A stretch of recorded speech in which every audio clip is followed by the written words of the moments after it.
Hello friendly friends, today we are going to talk about Commander. What?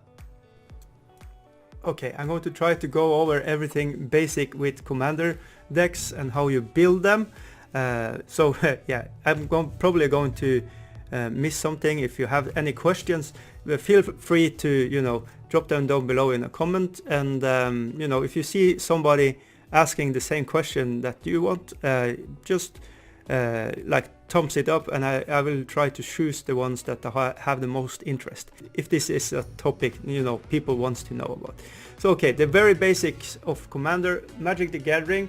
I am going to assume you know the concept of Magic the Gathering with mana, how to pay mana and stuff like that, so I'm going to skip that. Okay, so the first thing you need to know and how to build a Commander deck is to choose a commander. And what is a commander? Well, it's everything that have the tagline legendary creature.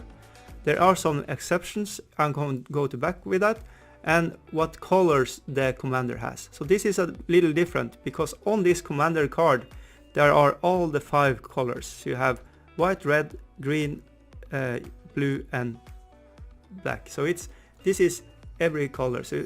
And he determines what you can have in the deck. So in this deck you can have all 5 colors. So with this one also 5 colors, and there you can see all the color combination on top. Also legendary creature. Here you can see there are 4 colors, and that is everything on this card. So okay, this you can't have green in this card, in this deck.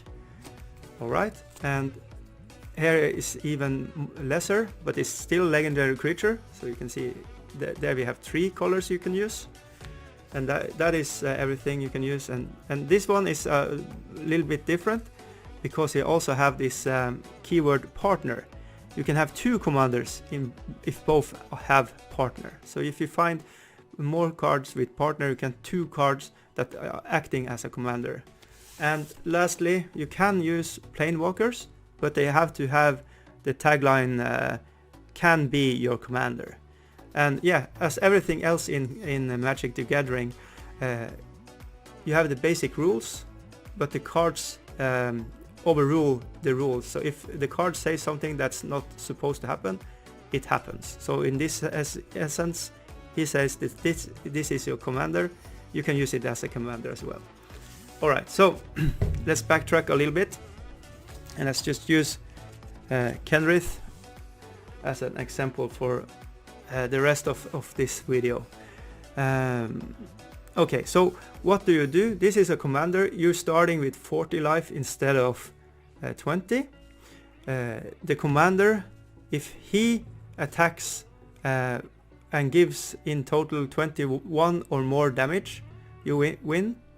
So there is a little treat there if you have big commanders out. So that can be a tactic.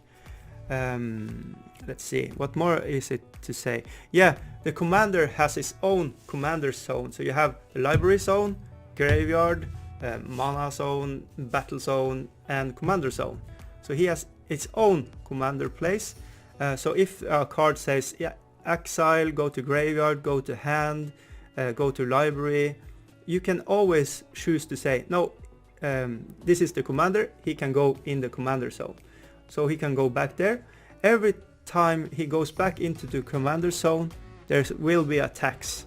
And that tax is, you will have to pay 2 more generic manas to play him out. So this is 5 mana, but if he has been returned to commander zone for whatever reason, you have to pay 2 extras. So instead of 5 you have to pay 7 manas.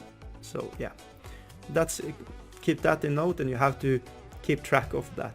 Alright, and the rest of the deck, how to compose the deck. So now we are going to go into the more detailed, and I'm just going to go in with very generic tips because you have to always tinker a little bit back and forth and see what fits your deck and your playstyle. So 99 cards is in the library. So yeah, you need to have 99 cards, and every single one of these cards have to be a single. you can't have double, triple, or four of them. So that is a totally different thing than the normal Magic the Gathering, where you have 60 cards and you can have 4 of each. The only exception is basic lands. You can have, you know, how many you want of basic lands. And let's just take everything out here, and I'm going to just show you that every card in this deck is different. I'm going to take out some cards to make some points, and let's see. What you are also going to think about when you are constructing a deck right now is that you think of 1/3. So 1/3 of the 99 cards, 33 cards give or take, is going to be mana. But this is if you have every card in your deck is costing 1 or 2 mana and are single mana. So for each more cards you have in that cost more, you have to bump up your mana base.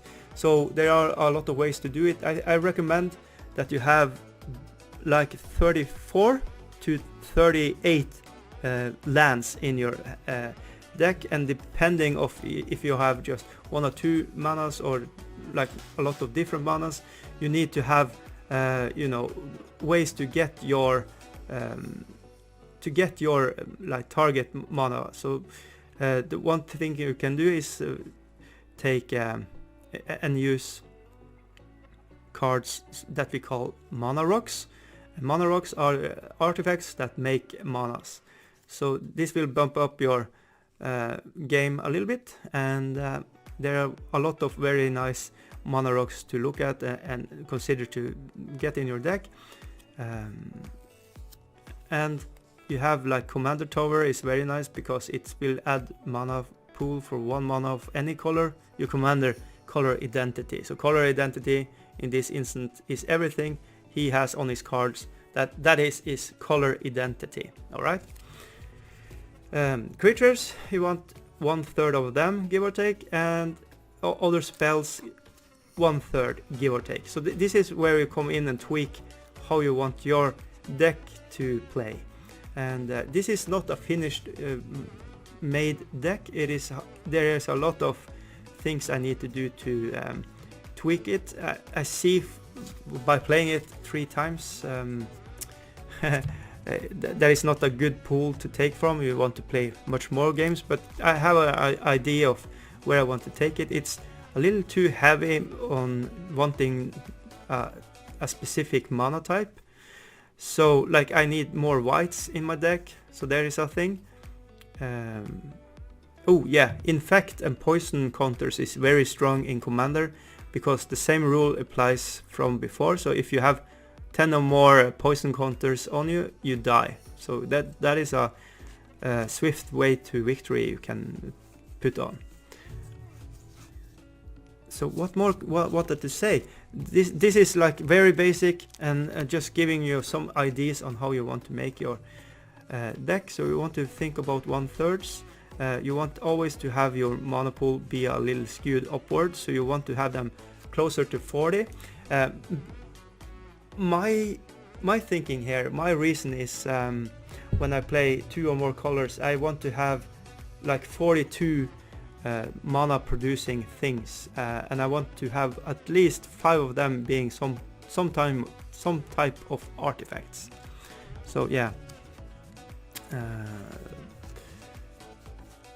I think that is about it for this video. I don't want to go too deep and I don't want to confuse you too much, but this is idea how to build your commander deck, and this is just Kenrith the Return King is one of them you can play, but there are like every legendary creature you can see in your you can use as a commander, and you can build on it. So if you have an idea of what you want to do with a card like this, yeah, go for it. What more to say? I'm just trying to scan. Yeah, there are pre-made commander decks that Wizard of the Coast are giving out, and there is a, I would argue they are a very good base to start with, and if everybody is playing with just the pre-made commander decks, I feel there is okay and good balance. Of course there are going to be some decks that are better and have maybe more universal usage and stuff like that, and maybe I'll come back and talk about what is the best commander deck in this and this year and stuff like that in another episode. So yeah, this is DiceyGuy signing up and trying to, you know, test the waters for commander if there is some interest. So if anybody wants to have more videos from me about commander decks and Magic the Gathering, please say so and I will try to make some. Alright, thank you all for watching. Bye now!